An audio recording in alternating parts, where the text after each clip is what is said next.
Something to talk about from the Bainbridge Island Senior Community Center, which we do several times a week.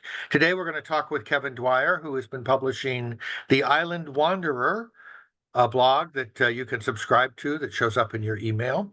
I want to thank our sponsor for something to talk about, which is Fieldstone Communities of Bainbridge Island. They offer assisted, independent living and memory care, and they're located up on Rolling Bay. And right now, they are inviting folks to come for a free lunch.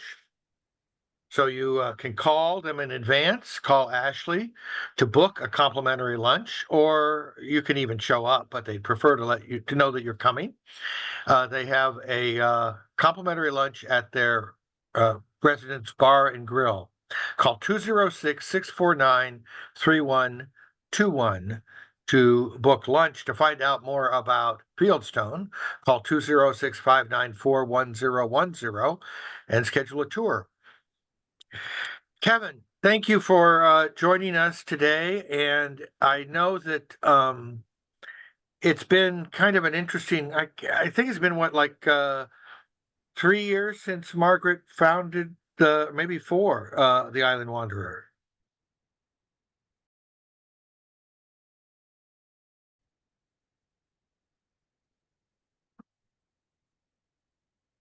Is that right, Kevin? It's been 3 or 4 years. Yeah, I guess I lost you there for a sec. Yeah, she started it actually in 2018.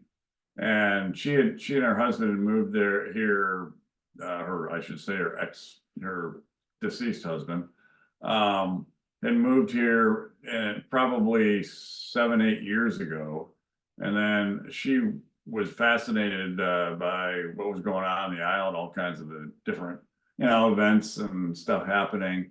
And so she decided to do some sort of blog to, just kind of illustrate that, and to, because she was interested in a lot of this stuff. So she goes, if I'm interested, there must be other people that are interested.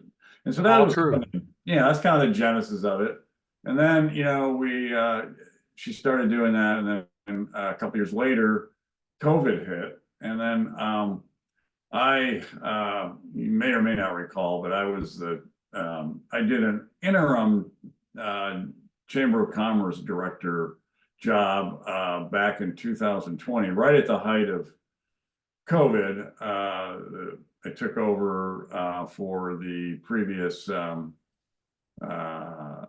executive director, Rex Oliver, who unfortunately passed away from pancreatic cancer during my little stay there. So I was there for about 8 months. But during that time, I kind of was reading Margaret's stuff, what I saw of it. And then after I was about to leave there, I said, I've had this idea to do some sort of blog on the island. I was going to focus mostly on business stuff because it's kind of my background. But then I saw what she was doing. And I said, 2 heads are better than 1. And I called her, and, we started talking and went out to coffee. And next thing I knew, I was, so we were starting to roll out of the pandemic in early 2021. And then that's when I started writing for her. I've been doing it ever since. So I've been doing it a little over 3 years now. So so you started out thinking it was a good idea. Now you're probably strapped to the computer trying to get these. Yeah. So I have been going through a learning curve of just trying to learn. I did a little bit of this when I was like the feeding stories to Margaret, but now I'm actually doing the whole thing, which is formatting the stories and editing them and pulling down pictures and trying to make assignments if I have some writers out there. And one of the things we're trying to do is get a stable of folks that could contribute, either on a regular basis or, once in a while basis.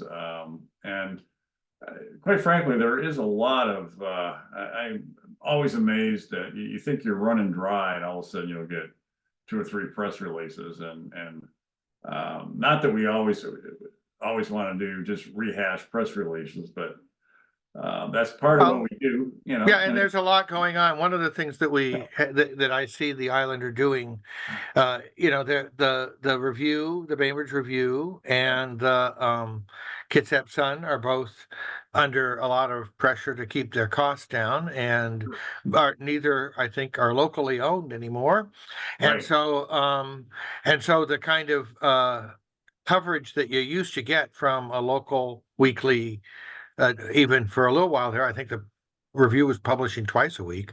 that was a long time Newspaper. ago. That was a Right. long time ago, but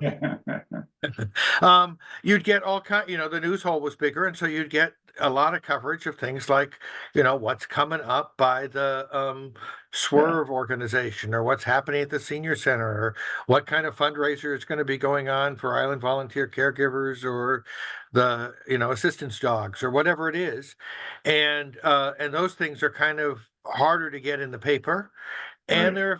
it's not, the paper's not as much of a universally read thing as it used to be. The internet is where a lot of people go. Yeah. And that's kind of our sweet spot. You hit the nail on the head. Well done, Reed. Well done. Thank So you. The check, I hope the check is in the mail. a lot of No. zeros, a lot of zeros. Yeah. So yeah, I mean, just to pick up on what you're saying, you're right. Their news hole is smaller, for lack of probably staff and space. They don't maybe mirror the community like they once did, and this is just dint of luck on our part. I mean, we just started doing this thing online and then discovered from people have found us out that they really like what we're doing, that we're covering things that aren't that either being undercovered or not covered at all in other places. And so we're always looking for, something that's, if possible, unique. I just did this story the other day on this guy who, he's kind of a character. He owns he's starting the new Italian restaurant. Now I'm blanking out on the name. Help me out here. It's in the pavilion. Yes, Yeah. and I could now go to Island Blog and tell you what it is. But at any rate, so he's a real fun guy. And when you find those kind of characters, you want to write about him because he's a good quote, as you recall from your days in the field. And so you're sort of trying to provide that kind of both a little bit of entertainment, edutainment, whatever. And so those are kinds of stories, but we're also not opposed to covering some city government on some level. We're really lucky in that there's a lot of organizations now that have their own. Oh, there it is. Yeah, there he is. Yeah, Trattoria Asolo. I don't know if I'm pronouncing that right, but yeah. Love the beer. Yeah, Isola. I don't know. Anyway, but that roughly means island eatery, I think. But anyways, he's an interesting guy. Again, a representative of there's a lot of interesting people here, as we know, and so we're trying to capture some of that stuff that's a little bit unique, be a mirror of certain aspects of the community. We don't, we're not going to be doing police reports. You're not going to go to our site and say, "Hey, I just heard these sirens. I wonder what that's about." That's going to be more, next door neighbor or somebody else doing that. Yeah, well, I mean, in a sense of sanity, you would drive yourself crazy following all those little things that the local paper used to do. Yeah. And this is more of the rest of the story, as Paul Harvey used to say. Yes. Yeah. So if somebody had an idea of something that they thought you might find interesting, what's the best way to contact you? You have a contact us on the website. Is that the? Yeah, so the best way to get a hold of me now, I changed my email. I have a, I changed, not only am I learning this new WordPress system, but I have a new computer now. And so what I did, I got an HP. I'm actually talking to you on my old iMac, but at any rate, so I have a new email address. It's called Crazy Kevin, K with a K, Krazy, Kevin 28 at gmail.com. So if anybody's desperate to send me an email, that's where you can send it to. And if you send it to my old email, I'll get it. But I'm trying to direct everything to that email, so I separate my work life from my real life. So Although those are getting indistinguishable yeah. with this digital world. So you Yeah. mentioned earlier a little bit about having some help, some people who would be willing to Oh, not only feed you story yeah. ideas, but maybe write something. Tell me more Yeah, about and that. I've got a gal that her name is Jennifer Hemmingson, and she works for the Barn, and she's a former journalist, and she's like their communication director. So she's actually stepping in to helping me with some stuff. And I've had some other people feed stories, and yeah, I'd be, I'm willing to do that. The caveat with I tell everybody is that we can't pay anybody because we're not really we're making minimal money from some advertising. We also have something called a tip jar that we started last year, and the whole idea behind that is to get people to, if I'm assuming there's a lot of people, probably seniors in particular, that might read us, but they don't have a business, so they don't want to advertise because they're not, or are they going to advertise? But if they like the content, they like what we're doing, and they're interested in giving us, yeah, there it is right there. They're interested in giving us some money, they can do that. And we'll take as much money as you'll send our way. So yeah, so that's been we just got that back up and running. We had closed it down for a while after Margaret. We had a transitional period, although I don't think it was real noticeable to our readers. But yeah, you can go up to, if you want to custom your amount, so you could say $5,000. Thank you from the senior center. Appreciate that. So any rate, yeah. So that's along the lines, Reed. With you see very similar asks, if you will, from other publications, yeah, out there, like the Guardian, for example, very well respected newspaper that is that does the same thing. They're asking for donations to keep themselves going. And so, You either have, you either have a paywall where they say if you don't subscribe, you can't read, right. or a tip jar, or some combination of the two.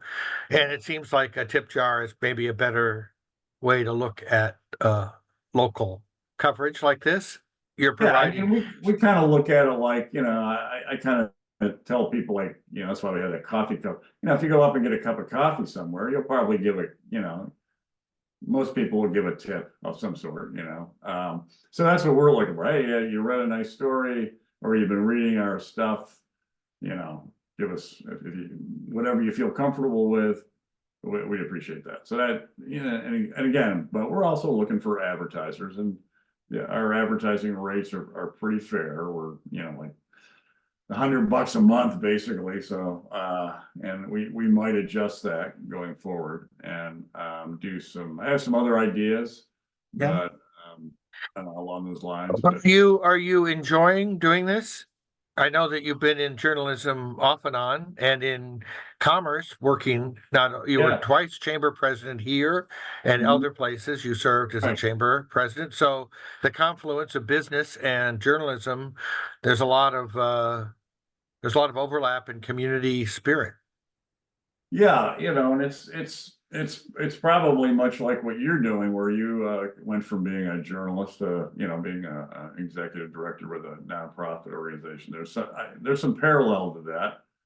There's communication needed and so forth. Yeah, I'm enjoying it. You get to, you get to meet a lot of people, and it's kind of it puts me back into the world of ideas on some level, which is kind of fun. And you know, we haven't really been, and it's not really our purview of addressing these real, deep issues. We try to do kind of skirt some of that stuff, but yeah, it's fun. It is fun because people, I think I get a lot of positive feedback, which is nice. You feel like, okay, we're providing a community service, much like you guys are. And, that's a nice thing, so. Yeah. In the time that you've been active, are you continuing to see more people through word of mouth start to find out about and follow? And, I know because I get your emails that you can sign up and get a notification whenever you publish. Yeah, and there's our numbers are probably I don't want to disclose, it's growing. Not that they're that proprietary, but and we're finding too that we get a lot of readers that people that find us from Facebook and from like the Bainbridge Islander and some other sites that are out there that I think we have a real good core of people, for lack of a better, explanation. They're longtime Islanders that really appreciate a lot of the stuff and they can relate to it. But where we're able to capture some of the quote unquote newbies is through these other sites. And so every time we post a story, I usually go into Facebook and then I'll post it there, and I'll post it on some other sites, and in hopes. And then we're also trying to get Instagram going. Some of this stuff is beyond my senior brain, so it takes. President Biden is posting on TikTok. Well, maybe not exactly President Biden, but you got to keep up. Sheila, did you have a comment or question? I did. Kevin, do you do individual? By the way, I love the article on the restaurateur. That was great fun. Thanks. I Appreciate think that. I'm just going to have to go there and tell him that I read about him there. And oh yeah, do that. Maybe you'll advertise with me. Are you doing any individual authors in the area? Individual authors? Authors. You mean stories on them? People who are. I'm thinking specifically of one who I've really gotten excited about, and he's a Hansville writer. Right. His name is his nom de plume is D.D. Black. Okay. Him at all? I'm not familiar with him, but there are lots of writers on the island. We haven't.